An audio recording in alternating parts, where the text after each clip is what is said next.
12 তারিখ পর্যন্ত এই পরিকল্পনাটি ছিল বিএনপি বা বাংলাদেশ জাতীয়তাবাদী দলের পরিকল্পনা। 12 তারিখ পর্যন্ত এই ম্যানিফেস্টোটি ছিল বিএনপি বা বাংলাদেশ জাতীয়তাবাদী দলের ম্যানিফেস্টো। কিন্তু 13 তারিখ সকাল থেকে বাংলাদেশের মানুষের রায় যখন আমরা জানতে পারলাম, যখন 151 পার হয়ে গেল, তখন বোঝা গেল বাংলাদেশের মানুষ 2/3 মেজরিটি দিয়েছে এই পরিকল্পনার পক্ষে, এই ম্যানিফেস্টোর পক্ষে। অর্থাৎ এই ম্যানিফেস্টোটি বা এই পরিকল্পনাটি এখন শুধুমাত্র আর বাংলাদেশ জাতীয়তাবাদী দলের নয়, বরং এই ম্যানিফেস্টোটি বা এই পরিকল্পনাটি হচ্ছে যে মানুষ যারা এটির পক্ষে রায় দিয়েছে, 52% মানুষ যারা ভোটে অংশগ্রহণ করেছিল, তার মধ্যে 52% মানুষ, তাদের এটি ম্যানিফেস্টো, তাদের এটি পরিকল্পনা। রাজনৈতিক দলের সরকার হিসাবে অবশ্যই এটি আমাদেরকে পালন করতে হবে, এটি আমাদের বাস্তবায়ন করতে হবে। এই পরিকল্পনাগুলোর মধ্যে আমরা শহীদ জিয়ার খাল খনন কর্মসূচির কথা শুনেছি, আমাদের পরিকল্পনা বা ম্যানিফেস্টোর মধ্যে এই পরিকল্পনার কথা আছে। আমরা এখানে শহীদ জিয়ার বিষয়ে আলোচনা করতে গিয়ে আমরা শুনেছি কিভাবে শহীদ জিয়া শিক্ষার প্রসার ঘটিয়েছিলেন, শিক্ষার আলো পৌঁছে দিতে চেয়েছিলেন, শিক্ষিত করতে চেয়েছিলেন জাতিকে।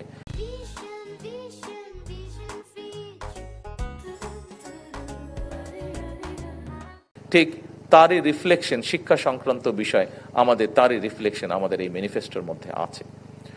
এখানে বক্তারা আলোচনা করেছেন কিভাবে গার্মেন্ট শিল্পের, যেই গার্মেন্ট শিল্পকে নিয়ে আমরা গর্ববোধ করি, যেই গার্মেন্ট শিল্প আমাদের অন্যতম বৈদেশিক মুদ্রা অর্জনে সাহায্য করছে, সেই গার্মেন্ট শিল্পর কিভাবে ভিত্তিপ্রস্তর স্থাপিত হয়েছিল শহীদ জিয়ার সময়, ঠিক একইভাবে অর্থাৎ শিল্পের বিপ্লব আমরা ঠিক একইভাবে তার রিফ্লেকশন রেখেছি আমাদের এই ম্যানিফেস্টোর মধ্যে। অর্থাৎ আমাদের দেশে কিভাবে শিল্পের প্রসার আবার ঘটানো যায়, কিভাবে কর্মসংস্থানের ব্যবস্থা করা যায়, কিভাবে আমরা আমাদের অর্থনৈতিক ভিত্তিকে গড়ে তুলতে পারি। যেমন বন্ধ কলকারখানাগুলো চালু করার সহ যে পরিকল্পনা আমরা নিয়েছি, ঠিক একইভাবে আমরা পরিকল্পনা নিয়েছি কিভাবে নতুন নতুন ডাইভার্সিফিকেশন কি ইন্ডাস্ট্রি এই দেশে আমরা গড়ে তুলতে পারি, সেই পরিকল্পনাগুলোকে আমরা আমাদের ম্যানিফেস্টোর মধ্যে রেখেছি।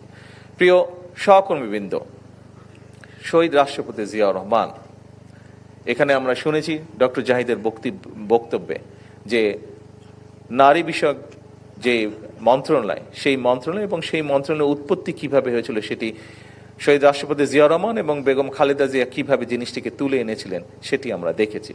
আমরা নারীদেরকে এম্পাওয়ার্ড করার জন্য আমাদের ম্যানিফেস্টোর মধ্যে আমরা ফ্যামিলি কার্ডের বিষয়ে একটি বিষয় রেখেছি, ফ্যামিলি কার্ড বিষয়ক একটি বিষয় আমরা রেখেছি।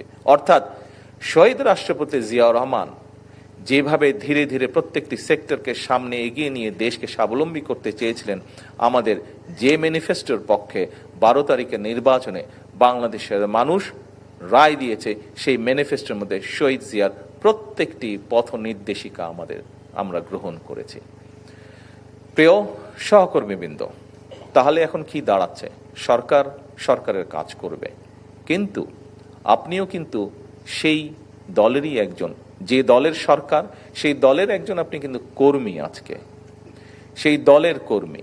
সরকার তখনই সফল হতে পারবে যখন এই দলের কর্মী হিসাবে আপনি সরকারের প্রত্যেকটি সঠিক কার্যক্রমকে আপনি সহযোগিতা করতে থাকবেন,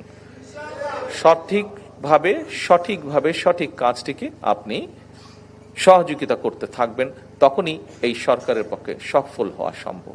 আমাদের সংসদের যে 214 জন এমপি, আমাদের যে 50 জন, আমি সহ 50 জন যে ক্যাবিনেট সদস্য আছেন, আমরা শুধু পরিশ্রম করলেই কিন্তু কার্যক্রমগুলি সফল হবে না। আপনাদের সকলের সহায়তা প্রয়োজন হবে।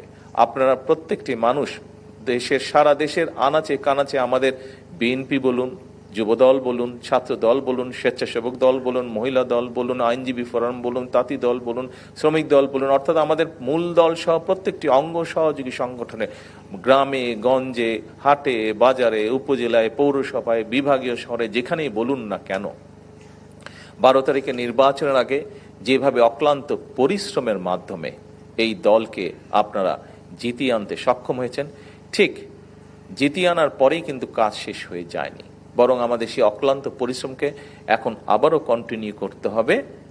একটি নির্বাচনের মাধ্যমে যেমন আমরা জয়ী হয়ে এসেছি, ঠিক একইভাবে আমাদের কাজগুলো, আমাদের লক্ষ্যগুলো সফল করার মাধ্যমে একটি সফল সরকার আমাদেরকে হতে হবে। একটি সফল সরকার হতে পারলেই আমরা, তাও কি জনগণের দৃষ্টিতে আমাদেরকে সফল সরকার হতে হবে, এবং জনগণের দৃষ্টিতে যদি সফল সরকার হতে হয় তাহলে অবশ্যই শুধুমাত্র 214 জন এমপি বা 50 জন ক্যাবিনেট মেম্বারের পক্ষে সেটা সম্ভব না। যখন বাংলাদেশ জাতীয়তাবাদী দলের সারা দেশে ছড়িয়ে ছিটে থাকা সকল নেতাকর্মী এই কর্মসূচিগুলোকে বাস্তবায়নের লক্ষ্যে, এই কর্মসূচিগুলোকে সাকসেসফুল করার জন্য মাঠে ময়দানে নেমে কাজ করতে পারবেন বা করবেন, তখনই শুধুমাত্র সেটি সম্ভব। এখন আপনারা হয়তো বলতে পারেন, প্রিয় সহকর্মীবৃন্দ, যে আমি তো এমপি না, মন্ত্রী না, বা আমি সরকারের সাথে রিলেট না, আমি কিভাবে এবার কাজে সহযোগিতা করব? প্রিয় সহকর্মী, আপনি এমপি নন, আপনি মন্ত্রী নন, আপনি হয়তো উপজেলা চেয়ারম্যানও নন, আপনি হয়তো ইউনিয়ন পরিষদেরও চেয়ারম্যান নন বা মেম্বারও আপনি নন। আপনি কিভাবে কাজটি করবেন? আপনি একজন রাজনৈতিক কর্মী। আপনি আপনার যে সংগঠন আছে, আপনার যে রাজনৈতিক কার্যক্রম আছে, সাংগঠনিক কার্যক্রম আছে, সাংগঠনিক শৃঙ্খলা আছে, এই বিষয়গুলোকে আপনি সঠিক রাখার মাধ্যমে, অর্থাৎ আপনি একজন পলিটিক্যাল অ্যাক্টিভিস্ট। কাজী পলিটিক্যাল অ্যাক্টিভিস্ট হলে আপনি পলিটিক্স করার মাধ্যমেই আপনি দলকে সঠিক রাখবেন, এবং দলকে সঠিক রাখার মাধ্যমেই আপনি সরকারকে সহযোগিতা করতে সক্ষম হবেন। প্রিয় সহকর্মীবৃন্দ, আজকের এই 45তম শহীদ জিয়ার 45তম শাহাদাত বার্ষিকী উপলক্ষে আমরা শপথ গ্রহণ করতে পারি। কি সেই শপথ? আমরা শপথ গ্রহণ করতে পারি, আমরা আলহামদুলিল্লাহ আল্লাহর রহমতে এটি জনগণকে সাথে নিয়ে 2024 সালের 5ই আগস্ট জনগণকে সাথে নিয়ে আমরা একটি সফল আন্দোলন করেছিলাম। 2026 সালে 12ই ফেব্রুয়ারি নির্বাচনে জনগণকে সাথে নিয়ে আমরা একটি সফল নির্বাচন পার হয়ে এসেছি আলহামদুলিল্লাহ। আসুন আমরা সকলে মিলে চেষ্টা করি, যেই ম্যানিফেস্টোর পক্ষে বাংলাদেশের মানুষ রায় দিয়েছে, সেই ম্যানিফেস্টোকে বাস্তবায়ন করার মাধ্যমে একটি সফল সরকার আমরা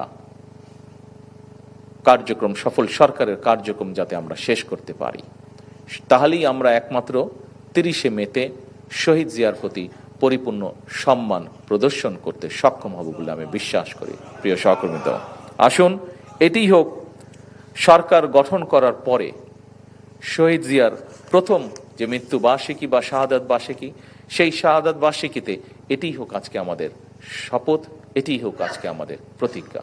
প্রিয় সহকর্মীবৃন্দ, আপনাদের সকলকে ঈদের শুভেচ্ছা জানিয়ে আমার শাহাদাত বার্ষিকী উপলক্ষে আমার আজকের বক্তব্য শেষ করছি। আল্লাহ হাফেজ। বাংলাদেশ জিন্দাবাদ। বাংলাদেশ জাতীয়তাবাদী দল জিন্দাবাদ।